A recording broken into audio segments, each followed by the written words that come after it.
Welcome to Asian American Life. I'm your host, Ernabel DeMillo.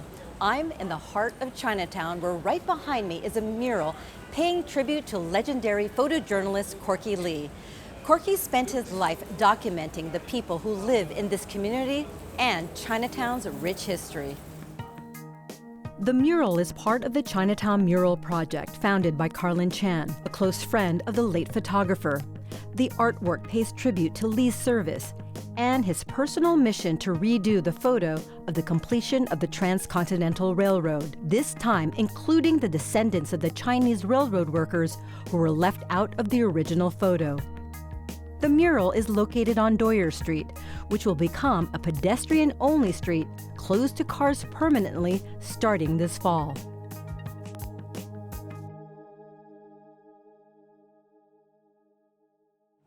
It's also been a busy year for Asian Americans who have made local and national news. We take a look back at our unsung heroes who inspire us to change the world. Elizabeth Liz Kari speaks out against anti-Asian hate crimes with AAPI Belong, plus keeping Chinatown residents and seniors safe. Enough about me, MSNBC's Richard Lui on caregiving for his father. Port Authority police officer David Lim reflects on the 20th anniversary of September 11th and shares his heroic story. And former NFL New England Patriots and Philadelphia Eagle football star Eugene Chung paves the way for future athletes. This and more on Asian American Life. Her mother was a victim of an anti-Asian hate crime, and now Liz Kari is fighting back by speaking out, hoping to inspire others to do the same. I vividly remember each time from elementary school to the present day when I've been told, go back to where you came from, or been bombarded with the stereotypical racist Asian accent that people love to do.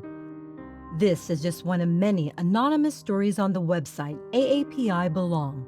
Liz Kari started this site last year. It's a place where people can share stories of hate and discrimination. And it's Kari's family story you'll find on the first page. When my mom's incident happened, it changed my entire world. It made me question my identity, my safety, my city, my relationship with my mom, my heritage. Her mom is Vilma Kari. Last March, while visiting her only child, Vilma was brutally attacked on her way to church. The incident, caught on a security camera, went viral for both the attack and the doorman who ignored what was going on outside. Her attacker kicked her and yelled, "You don't belong here." How's your mom doing now? Physically, she's much better. She's healed from her fractures and her bodily injuries and has been working to recover her strength. But mentally, that's where I see a lot of limitations still. She will start to venture outside just down the block, but anything beyond that, she will not go outside without an escort. And her fear is understandable. Since March 2021, Asian hate crimes have spiked. According to the latest data, hate crimes directed toward Asian Americans went up by 339% across the country, as people continue to blame Asians for the coronavirus pandemic. And the fear didn't ease in the new year. I hope you find that place tonight. In January, hundreds gathered at Times Square in a moving vigil to remember Michelle Go, who was pushed to her death onto an oncoming subway. While her murder isn't being called a hate crime, for many Asian Americans, her death highlighted the fear many still feel. Then a week later, there was another vigil, this time for Yao Pan Ma, who was beaten into a coma last April while collecting cans near his home in Harlem. He died on December 31st after months in the hospital. Hate is not acceptable to no one, to no ethnic culture. Mr. Yao was just providing for his family on the day he was attacked. Kari attended Mr. Ma's vigil. It was a bitter cold Friday morning as community organizers and elected officials spoke out against the hate, calling for unity. For Kari, who has a full-time job in the fashion industry, attending vigils and rallies is important to her, and January was busy. She ended the month speaking at the Asian Justice Rally. As I received these words, I was encouraged to keep moving forward, encouraged by what other people said.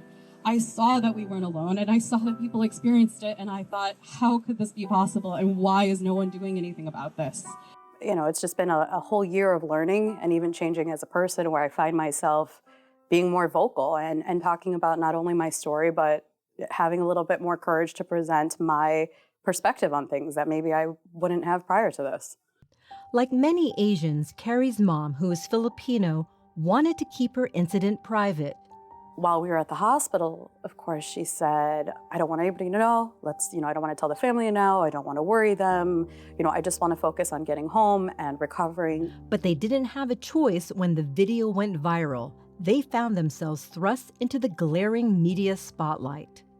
I told her, if this is something that you had to endure and you thankfully were protected and you're okay, maybe it's something we're supposed to share with others and encourage them to speak out, because these things are not okay. Kari soon realized the power of speaking out. Their story gave others the courage to tell theirs. And it started with messages that poured into the family's GoFundMe page. And some people actually started to share with me their own personal experiences and more specific stories about details of things that have happened to them and their family, and incidents with anti-Asian hate. That feeling of not belonging was very present in what people were saying. And while very somber, it was also uplifting to know that there were these somber shared experiences. And I had thought, what if I could repackage my GoFundMe inbox and present it back to the world? And AAPI Belong was born. Last May, the words were brought to life at a pop-up exhibit at the Museum of Chinese in America. For Kari, it's been a non-stop year, transformative, but also exhausting. How are you doing, Liz? That's a very good question. I'm okay. That's a loaded question. Am I okay? I definitely am taking strength from the community and people around me, and also the strength that I know I need to have for my mom to help move her forward. Rest will come soon, but for now, she continues to share her family's story, hoping that they're helping others move forward too. I'm Ernabelle DeMillo for Asian American Life. Anti-Asian hate may be out of the news cycle, but Asian Americans continue to experience verbal and physical assaults. Ad hoc groups around the country, like New York City's Chinatown Block Watch, have popped up to stand up against anti-Asian hate and show strength in community. When anti-Asian hate began to spike in New York City in early 2020, lifelong Chinatown resident Karlin sprung into action. He started the Chinatown Mural Project to attract more foot traffic into his neighborhood. We're calling this Art for Recovery when we started this last August. And as part of his recovery efforts, Chan also started the Chinatown Block Watch, calling on his friends and neighbors to change the narrative from fear to community building while helping residents feel safe on the streets. Always people pushing their own narrative. So that gets kind of stretched into, if you're Chinese, you step out into the street, you're going to get attacked. So that's why I created the Chinatown Block Watch. For more than 18 months, the Chinatown Block Watch has been patrolling the neighborhood with a growing number of volunteers. People know if you harbor any racist attitudes towards the Asians or towards the Chinese, that kind of behavior is not welcome in this neighborhood. But we won't hesitate to call the police. Yeah. Right? We're not there as a bunch of vigilantes. We're not there to apprehend people. But you never know how you're going to react. If I see someone being attacked physically, yes, I'm going to intervene. The Chinatown Block Watch is just one of many groups across the country responding to the rise in anti-Asian hate. In Oakland, California, volunteers comb through the city's Chinatown. In San Jose, California, Japantown has its own volunteer patrol unit. New York City's Chinatown Block Watch has attracted volunteers like Sylvia Ang, a mother of two. When I first heard about all the little crimes here and there in Chinatown, it makes people scared to go out. It made me scared to go out.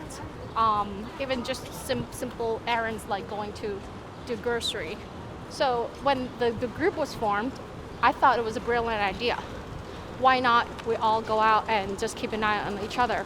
Even just walking around the neighborhood, getting people acknowledge who we are, that letting them know that, hey, when the uniforms, police enforcement are not around, we are here to keeping an eye to our community for safety. It shows people that there's somebody that cares, and we're not afraid to come out. We're not afraid to, be a presence, put our boots on the ground, and just be around so people can, feel a little bit more comfortable. According to Stop AAPI Hate's latest report, Asian Americans and Pacific Islanders are experiencing unprecedented mental health issues. Asian Americans who have experienced racism are more stressed by anti-Asian hate than the pandemic itself. There's a history, I guess, with Asians of not going to the cops, not reporting crimes, not making a fuss. And I think that even just us being on the street, we're raising the awareness. And maybe something happens, we can give somebody the courage to speak up, to advocate for themselves. It's good to report these goods, or even record them and throw them out on social media platforms like Twitter, Instagram, just to call these races out. So it may discourage other people from acting out. As New York City continues to reopen, Chan is encouraged by what the group has observed in the last few months. We're seeing the beginnings of the phoenix rise from the ashes again. If you walk around the neighborhood, you'll see many more people. The tour groups are back. We also see empty storefronts being renovated. So far this year at the Ox, so far it's been a much better year than the year that ran. New York City's Chinatown Block Watch continues to patrol on Thursdays and Sundays. They welcome new volunteers. For Asian American Life, I'm Rainer Ramirez.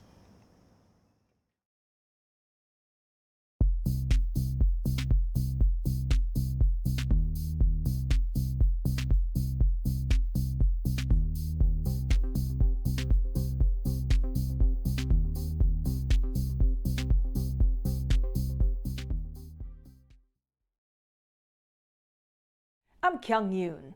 53 million Americans are family caregivers who take on the tough and often thankless job of caring for a loved one. For the past 8 years, television journalist Richard Lui has been one of them, and he spoke with me about some of the unexpected lessons he's learned along the way. Hi, I'm Richard Lui, live at MSNBC headquarters here in New York City. Thanks for being with us today. We're going to continue next with... Richard Lui is a familiar face on television as an anchor of MSNBC and NBC News. But when his father, Stephen Lui, was diagnosed with Alzheimer's disease 8 years ago, the anchorman wondered how long would his own father recognize him. He determined to spend as much time with his dad while he could, and that was the beginning of a long-distance caregiving journey for Lui, flying back and forth between his home base of New York City and San Francisco, California, where his parents live.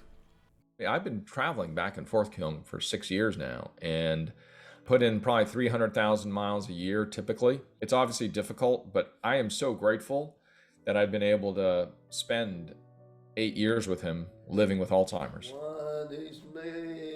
My father comes from a brood of 13. When they got together, because they grew up poor, it was one fish with a lot of gravy and a lot of rice in their family. My father's siblings were tight as can be. His youngest sister comes up to me during the gathering 9 years ago and says, "Your father can't remember our names anymore." And that was the beginning of a long road of a stack of pancakes, if that's your brain, one by one being removed.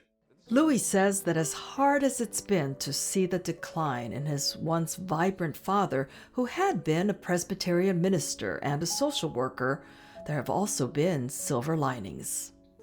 We have to go on walking now. Thank you, sir. I've seen my father in the last 8 years all of a sudden love to say, "I love you," and love to hug each and every one of us, and love to say, "You're wonderful," and then forget that he's done it after 30 minutes, and then do it again. So there's also that idea of him dying in front of me, but also being reborn in front of me.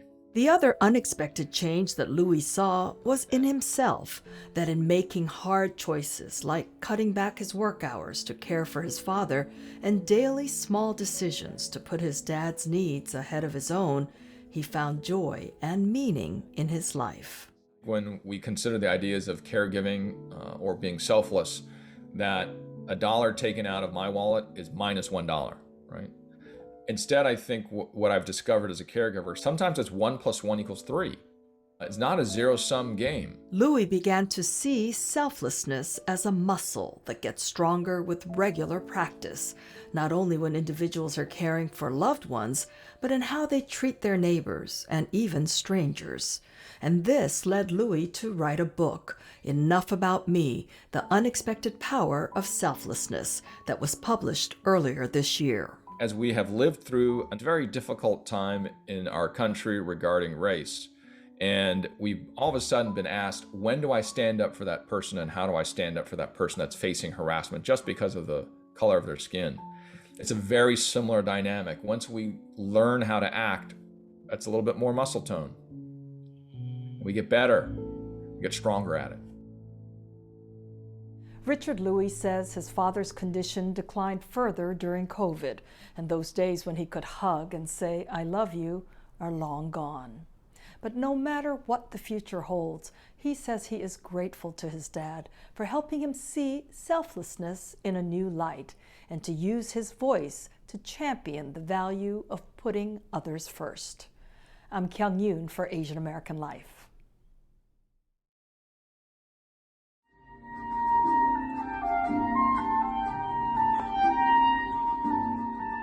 I was at my daughter's recital in school, and she was first clarinet and playing the solo of Bolero. And I remember her playing, and my wife said, "Why are you crying?" She says, "Because there but for the grace of God, I wouldn't be here listening to this." It was beautiful to hear. I mean, it was those little things, that I now appreciate. David Lim was one of only 16 who survived the collapse of the North Tower. I was a canine officer, was assigned to the World Trade Center with the Port Authority Police.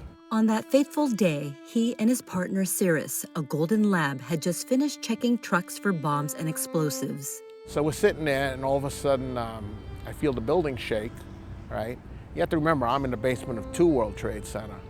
Right? And here on the radio, there was an explosion on the upper levels of 1 World Trade.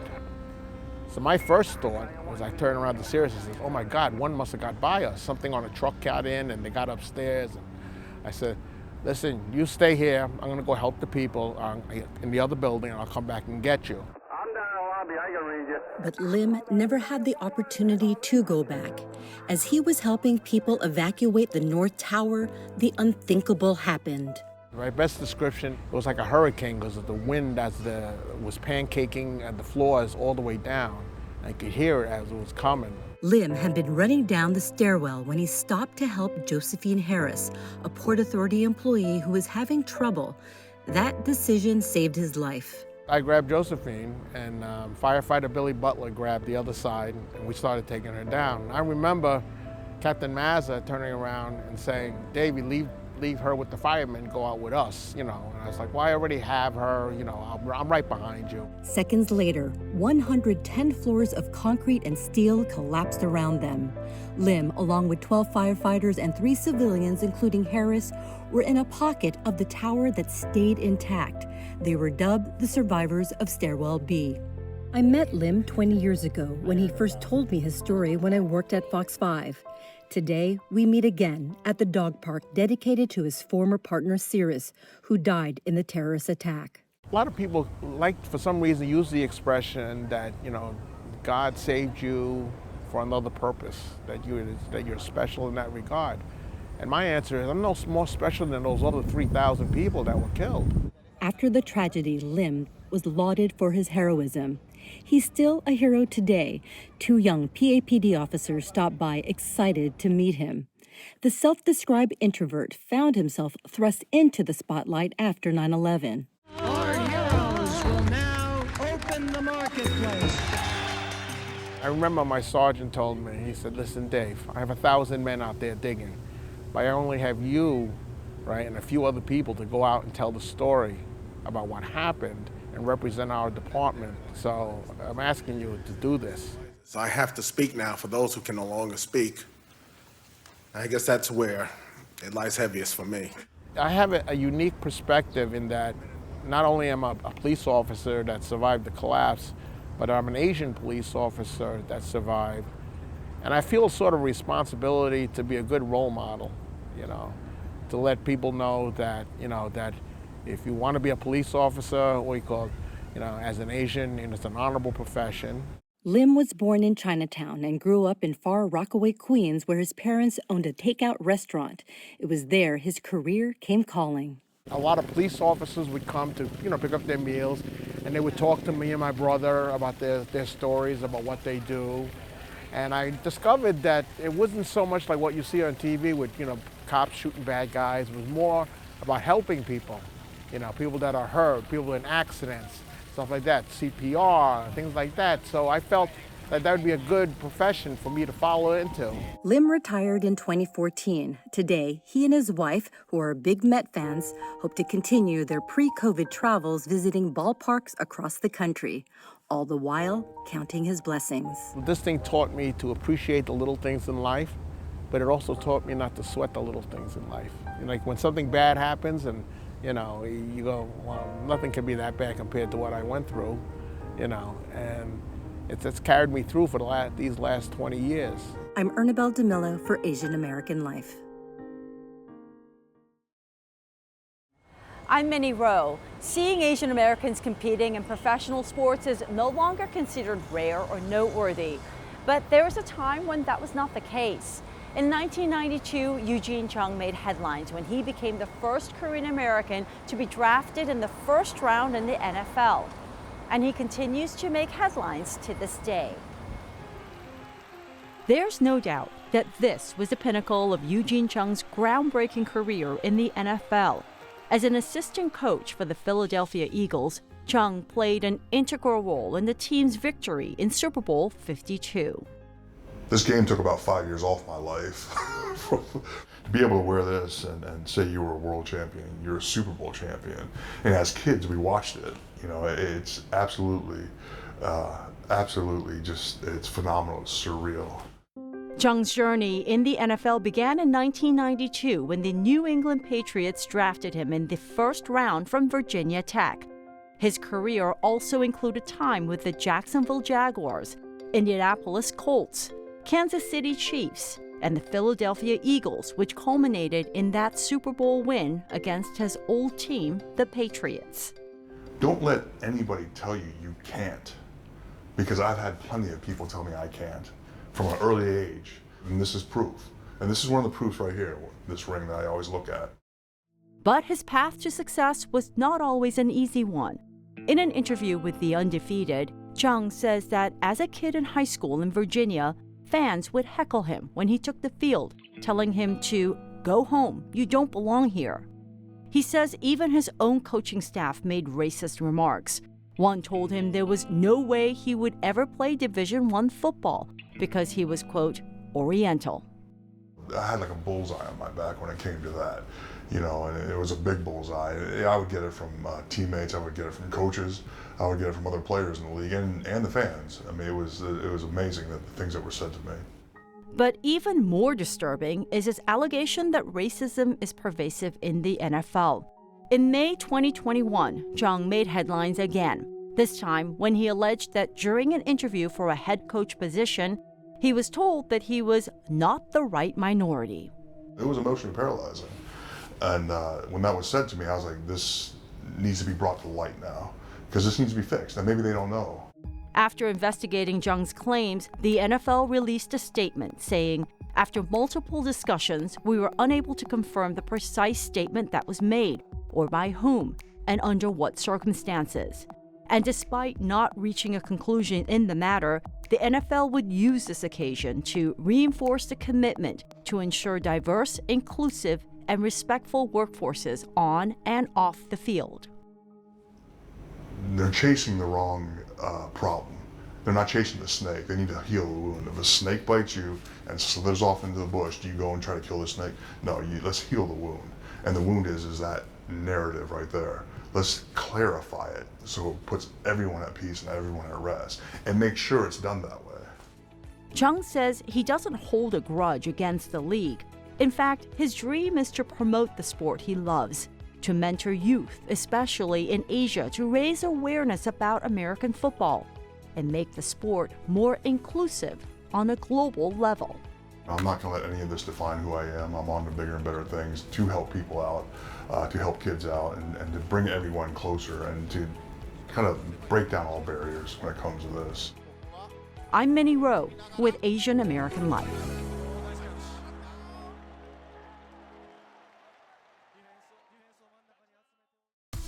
That's our show for now. If you want to learn more about these stories, be sure to check us out on Facebook, Instagram, and TikTok at Asian American Life. And be sure to tune in for our 10th season premiere right here on CUNY TV. I'm Ernabelle DeMillo. We'll see you next time.